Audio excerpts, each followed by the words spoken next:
Ka State Council of Science, Technology and Environment, Meglaya Hinin Kasi Pynlong yak Prokram ay Jinghikai nagbenta ki kena Class 12 Science sa St. Peter Vannis Hall, Jingpynkhreh, West KHASI Hills. But Pynlong iki nakabenta ka joint entrance examination but ka national eligibility come entrance test. Sa pungut ki kena science na Kelengka district lawan benisyon benta ka ni Prokram.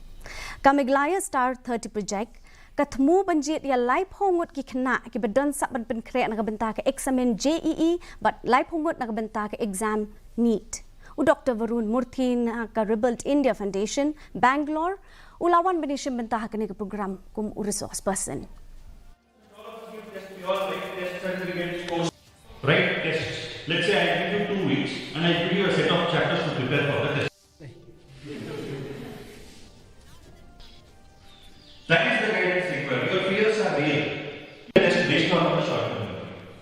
That is why when we go to the final exam, then we want to take the final exam preparation. Many topics, many chapters appear new. We feel like we have never studied it. We will be learning it for the first time, kind of. Because we did not allow it to develop in the mind. So, assessment should be fair, assessment should be real, assessment should not be of recent memory, assessment should be of understanding of concepts, and assessment should be a guide for you to work on the concepts that are not strong. So, these are the 5 challenges that we have to work on to prepare for any exam, whether it is Neet, JEE, or any exam that you want to take in life. If you just stick to your books, you will not be successful.